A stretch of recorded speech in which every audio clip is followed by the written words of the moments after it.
우리 욥기는 우리가 시작부터 하나님께서 욥에게 또 재산과 자녀를 몰수해 가시고 또 욥이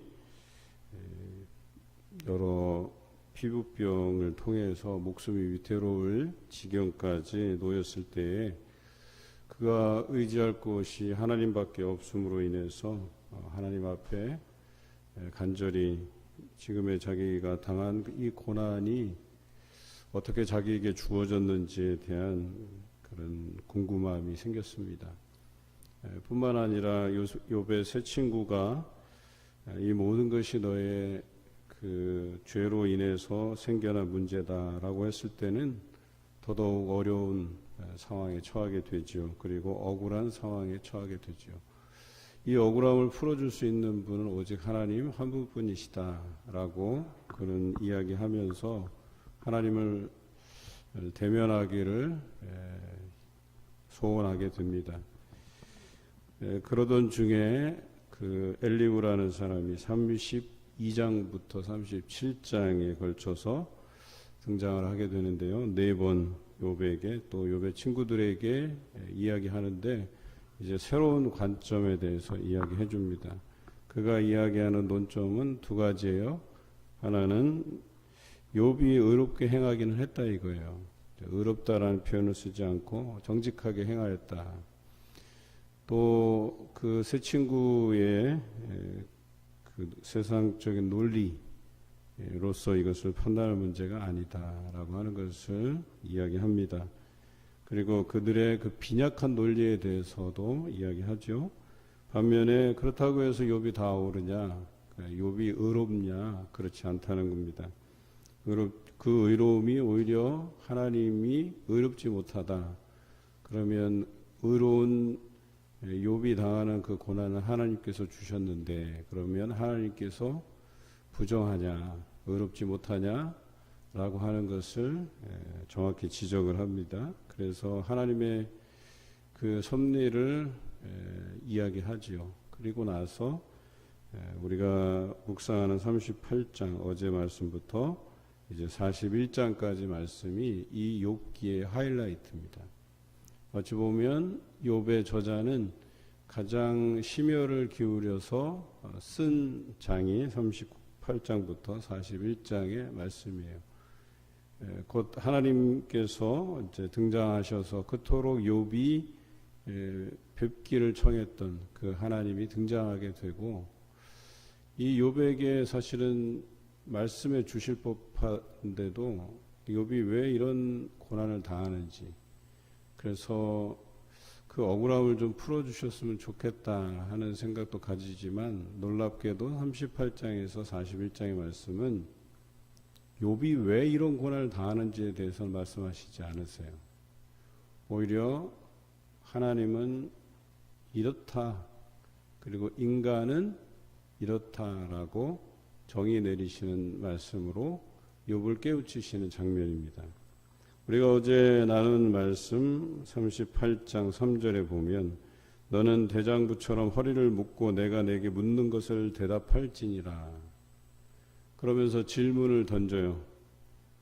네가 보았느냐? 네가 가는 길이냐? 알고 있느냐? 보았느냐? 주었느냐? 계속해서 질문하지만 이 질문의 내용이 어때요? 어제 우리가 묵상했지만 욥이 하나도 대답할 수 없는 질문들만 골라서 하셨어요. 그런데 한번 생각해 보십시오. 38장에 몇 가지 질문을 던졌을 뿐인데 이 질문에 대해서도 욥은 대답하지 못했어요. 그리고 이러한 질문들이 이 38장 안에서만 있겠습니까? 이보다 우리 인간으로서 대답하지 못할 질문들이 세상에는 얼마나 많은지 몰라요. 그래서 38장을 정리하면 욥이 도대체 네가 안다고 하는 것이 무엇이 있느냐라고 물어보신 거예요. 그런데 쭉 대답을 못하고 듣기만 하다 보니까 세상에 내가 깨우치지 못한 것들이 너무나도 많구나. 내 지혜의 한계성을 그가 깨닫기 시작하는 거예요. 이 세 친구가 이야기할 때마다 거기에 자기가 변론을 늘어놓았어요. 그리고 가면 갈수록 친구들의 논리는 빈약해지고 자신의 그 이야기들은 좀 더 깊숙한 또 깊은 경지까지 끄집어내서 이야기하게 돼요. 거기까지는 좋았는데 엘리후가 그럼 네가 다 알고 네가 다 할 수 있고 또 네가 그만큼 의롭다는 얘기냐? 그럼 하나님이 무슨 소용이냐? 이 이야기를 정확하게 짚어주고 있어요. 그리고 하나님께서 그것을 증명해 보이시는 거죠. 네가 아는 것을 한번 대답해 봐라 하고 물으시는데 하나도 대답하지 못했어요. 그리고 39장에 넘어오면서 이번에는 이제 아는 것에 그치지 아니하고 그럼 네가 할 수 있는 게 뭐냐? 그러면서 몇 가지 예를 드는데 산염소, 들나귀, 타조, 말, 여기서 말은 이제 길들인 말이 아니라 야생 말을 의미합니다. 매, 독수리, 여러분 이것들은 야생에서 길들여지지 않은 것들이에요. 그런데 이런 야생에 길들여지지 않은 것들이 네가 길들인다고 해서 내 말을 듣겠느냐? 라고 물으시는 거예요. 그러니까 여기서 질문은 두 가지예요. 앞서 38장에 기록된 것처럼 내가 아느냐, 그러니까 아는 것에 대한 문제고 두 번째는 할 수 있느냐의 문제예요. 그런데 들어보면 역시나 자기가 할 수 있는 게 없어요. 그래서 38장과 39장에 말씀하시는 것은 내가 알지도 못하고 할 수도 없구나 라고 하는 것을 알려주시는 거죠. 38장과 39장은 굉장히 압도적인 말씀이고 세련된 말씀이에요. 아주 섬세하게 욥에 대한 잘못을 지적하고 계시고 뿐만 아니라 인간으로서의 무지, 무능에 대해서 명확하게 드러내 보여주시고 계신다라고 하는 거죠. 예수님께서 사용하셨던 여러 가지 방식, 즉 그의 대적자들에게 그것을 설명하고 그들을 압도하는 그 권위 있는 가르침 중에서는 뭐가 있냐면 예수님에게 물었죠. 예수님의 대적자들이 너의 그 가르치는 권한이 어디서부터 왔느냐 라고 물었을 때 예수님께서 뭐라 그래요? 그러면 내가 묻는 질문에 네가 대답하면 나도 대답하리라 하시면서 세례 요한의 세례가 하늘로부터냐 사람으로부터냐 물으시죠. 그런데 대답을 못해요. 왜? 하늘로서 왔다 하면 세례 요한에게 세례를 받은 예수님의 가르침의 정당성이 확보되는 것이고 사람에게로부터 왔다 하면 세례 요한을 따르는 사람들의 무리가 많기 때문에 그 사람들의 항의에 직면하게 될 것 같아서 대답을 하지 못해요. 이토록 질문을 통해서 상대방을 압도해가는 그 예수님의 그 질문법. 마찬가지로 오늘 성경 38장과 39장에는 하나님께서 욥에게 질문을 통해서 인간의 무지, 인간의 무능을 알게 하시는 장면이다라고 하는 것이에요. 우리가 이 말씀을 읽고 묵상하는 중에서 깨달아야 될 것이 무엇이냐? 우리는 한없이 무지한 존재고 무능한 존재이구나 라고 하는 것을 알게 된다라고 하는 것이죠. 여러분, 우리가 무지하고 무능하다라는 사실을 알게 되면 우리 안에 놀라운 변화들이 일어납니다. 그 중에 하나가 무엇입니까? 우리가 잘 알듯이 겸손해지는 것입니다. 내가 아는 것이 없구나. 내가 할 수 있는 게 별로 없구나. 단순하게 우리 사람과 사람이 마주 앉아서 이야기하잖아요. 그러면 얘기를 듣다 보면 가끔씩 내가 너무 무지하구나. 내가 너무 무능하구나라고 하는 것을 느껴요. 왜?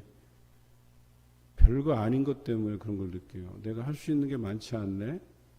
참 어찌 보면 내가 이 사람보다 내가 그동안 낫다라고 생각했는데 이 사람의 그 지식을 들어보니까 또 이 사람의 능력을 들어보니까 내가 가진 지식과 그 능력의 한계성을 느끼게 돼요. 여러분 단순하게 이야기하면 이래요. 저는 물론 농촌에서 자라긴 했어요. 저희 때만 해도 교회가 품앗이라고 하는 것을 했었어요. 어느 성도 집에 모내기를 하면 그 주중에 그 그 교회 목사님부터 시작해서 사람들이 다 성도들이 가서 모두 심어주고 추수할 때 가서 낫질해서 다 해봤어요. 그런 경험이 있음에도 불구하고 농업에 대한 부분들을 잘 몰라요. 이것은 어떻게 키워야 되고 또 언제 뭐 약을 쳐야 되고 이런 거에 대해서 정말 일자 무식이에요, 그냥. 근데 생각해 보세요. 제가 그래도 박사학위를 가진 사람이잖아요. 그런데도 그런 농업을 이렇게 전공으로 하신 분들하고 대화를 해보잖아요. 그 바보가 된 느낌이에요. 아무것도 모르겠어요. 심지어는 그냥 어르신, 나이 연세 많으신 어르신이 텃밭을 가꾸는데도 지혜와 지식이 있다니까요. 그 노하우를 듣다 보면 야, 나는 지금까지 살아오면서 저것도 하나 모르고 살아왔네 라고 하는 생각이 들어요. 사람마다 자신이 힘써 기울이고 또 삶의 경험을 통해서 습득한 지혜와 지식이 다 있어요. 그래서 사람을 보아도 우리의 부족함이 느껴지는데 하물며 하나님께서 이 세상을 지으신 하나님께서 그 작은 것 세세한 것까지도 다 아시고 운용하시고 섭리하시는데 그런 하나님께서 질문을 던져요. 욥이 대답할 리 만무하죠. 여러분 같으면 이 질문에 대해서 답변하실 수 있으시겠어요? 오늘 우리는 이 말씀 묵상해 가면서 우리는 한없이 무지하고 한없이 무능한 존재들이구나. 그저 우리가 할 수 있는 것만 할 수 있고 우리가 아는 범위 안에서만 살아가고 있구나라고 하는 생각을 하게 돼요. 그래서 더더욱 이 세상 돌아가는 것에 대해서 우리가 잘 알지 못해요. 잘 안다고 생각하지만 여전히 아주 극히 일부분만 우리가 알고 살아갈 뿐입니다. 그랬을 때에 결과적으로 욥에게 깨우쳐지는 것은 하나님의 그 전지전능하심. 전지전능이 무슨 뜻인 줄 아시죠? 모든 것을 알고 모든 것을 할 수 있으시다. 이게 전지전능이에요. 그런데 반면에 사람은 전지전능하지 못하다라고 하는 걸 깨닫는 순간 모든 것을 하나님께 맡기게 되고 기다리게 되고 하나님의 때를 생각하게 돼요. 이게 깨달음이라고 이야기하는 거죠. 우리는 과연 이 성경의 깨달음대로 살아가는가? 오늘 그것을 욥에게 지적하고 있어요. 너의 그 고통의 때가 끝나는 것을 너는 모르지만 나는 안다라는 이야기의 결론적으로 그 때와 시기를 하나님께서 아신다는 거예요. 그런데 우리는 그것에 대해서 그 때를 논하려고 해요. 언제 이것이 끝나는지 또 그 이유를 논하려고 해요. 이게 왜 이런 고난이 나에게 왔는지. 그런데 우리 심정이 늘 그래요. 당하는 고난에 대해서 또 이것이 언제쯤 끝날지에 대해서 궁금해하는 것이 이 두 가지예요. 그런데 그 고난도 하나님께 달려있다라고 하는 것을 오늘 본문을 통해서 알게 되는 겁니다. 그 이치를 하나님께서 아신다는 것이죠. 그런데도 불구하고 우리는 하나님께 맡겨드리지 않고 뭔가 이 상황을 설명하고 싶은 거예요. 여러분, 다 설명이 되지 않아요. 세상에 돌아가는 일이 그렇다는 거예요. 어떤 것은 명확하고 뚜렷하게 드러나기도 해요.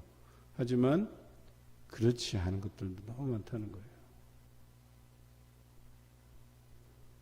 그래서 하나님 앞에 이 모든 것을 맡기고 의지해야 될 필요가 우리에게 있다는 것입니다. 그런 지혜를 가지라고 그런 깨달음을 가지라고 이야기하고 있어요. 그런데 욥은 그것을 기다리지 못해서 조금 지나치게 더 나간 거예요. 그의 그 정직하게 행함은 하나님께서 아신다라고 하는 그 전제하에서 내게 주어진 고난이 하나님께서 주신 어떤 목적이 있으시겠구나라고 하는 것을 알고 하나님께서 인도해 주시겠구나 생각하고 맡겨드리고 인내하면 되는 것을 따져 묻기 시작하니까 어때요? 그 뉘앙스가 듣는 이로부터 거부감을 느끼게 만드는 거예요. 엘리후가 그래서 나선 것 아니겠어요? 여러분이라도 나섰을 거라는 생각이 들어요. 야, 듣자 하니까 그럼 네가 어렵다는 거냐? 네가 다 안다는 얘기냐? 네가 다 할 수 있다는 얘기냐? 소송장이라도 가지고 하나님 앞에 나아갈 요량으로 이야기한 욥을 지적하면서 네가 얼마나 무지하고 네가 얼마나 무능한지를 압도적으로 설명이 가고 있어요. 한마디도 대답하지 못하도록 압도해 가시고 있는 것을 우리가 발견하게 된다는 것이죠. 우리 삶이라는 게 이렇습니다. 하나님이 개입하시면 여러분을 압도해 갈 수 있는 거예요.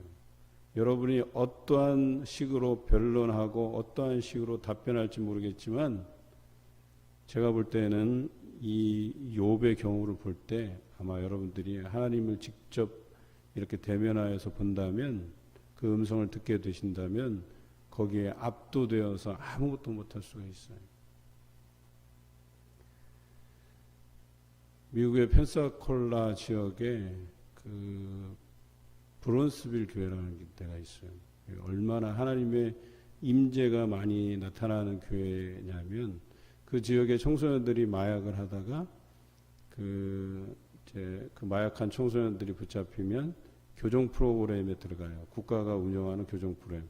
그다음에 브론스빌 교회에서 운영하는 그 교정 프로그램이 있는데 다들 국가가 운영하는데 가기 싫어하죠.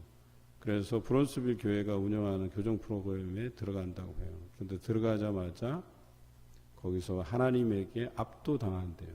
그 마약을 하는 청소년들이. 그래서 그 교정 프로그램이 끝나면 자신의 집에 숨겨놓던 그 마약들을 다 가지고 나와서 태워버린다고 해요. 심지어는 얼마나 그 하나님의 임재가 강하게 나타나냐면 설교자가 설교하러 강단에 올라갔다가 하나님의 그 임재에 압도당해서 예배 시간 동안에 아무런 말도 못하고 강단에서 내려온대요. 말씀 못하게 하시는 거예요. 어느 때는. 그래서 사람들이 의아해할 거 아니에요. 목사님 올라가셨는데 설교를 하셔야 되는데 설교를 안 하고 내려오시는 거예요. 그냥 가만히 서 있다가 내려오셨대. 그런데도 거기에 성령이 임재하시니까 성도들이 막 은혜가 쏟아지고 막 난리가 나는 거예요. 그래서 참 오래되긴 했는데요. 그 브론스빌 교회 부교육자들이 우리 한국 내안에서 그 오산리 금식기도원에서 목회자들 대상으로 세미나를 한 적이 있어요. 그러니까 성령 세미나죠. 저도 그 자리에 있었는데 놀라운 일들이 벌어져요. 저도 3일간 금식하면서 거기서 참여를 하는데 그는 하나님의 놀라운 임재를 경험하게 되었어요. 그런데요, 거기에 그 하나님의 임재를 경험하잖아요. 모든 게 압도당해요. 그냥 어쩔 줄 몰라요. 나는 그냥 먼지 같은 존재가 되는 거예요. 하나님 앞에 아무것도 아닌 존재가 되는 거예요.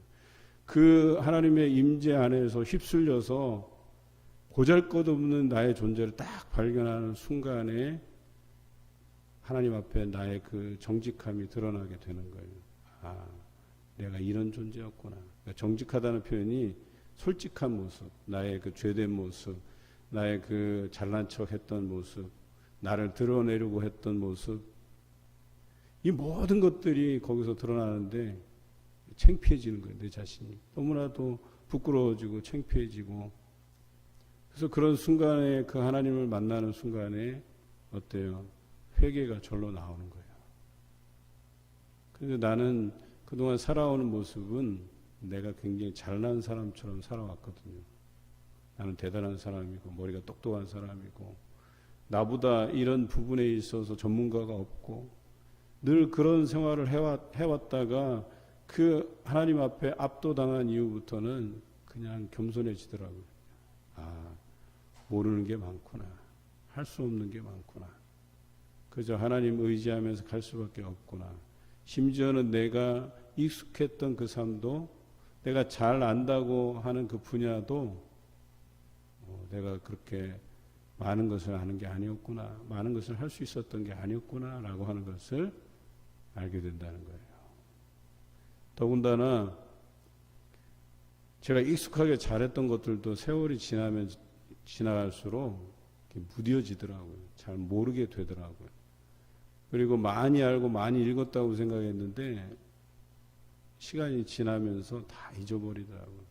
가끔씩 어렴풋이 그냥 생각나는 것들이 있긴 해도 야, 한순간이구나. 그렇게 내가 그것을 잘났다는 무기로 삼고 사람들 앞에서 뽐내었던 것들이 정말 아무것도 아닌 게 되었구나라고 하는 생각을 하게 되었어요.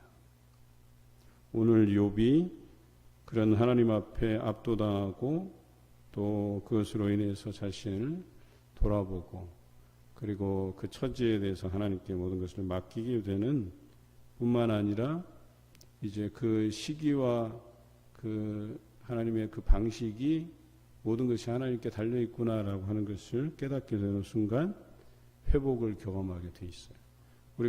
우리는 잘 알죠. 우리는 제3자 입장에서 이 욥기서를 묵상했기 때문에 이것이 42장에 가서는 하나님께서 그 때를 욥에게 보여주시는구나.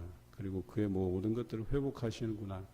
또 갑절로 회복시키고 계시는구나 라고 하는 것을 우리는 잘 알고 있어요. 우리는 속 편하게 바라볼 수 있는 장면이지만 욥의 입장에서 보면 굉장히 불편할 수도 있는 말씀이다. 오늘 여러분들이 이 부분을 한번 점검하셔야 돼요.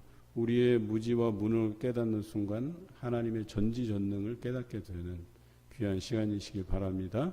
하나님의 전지전능함을 깨닫는 순간 모든 것을 하나님께 맡기고 살아가시는 여러분 인생 되시길 바랍니다.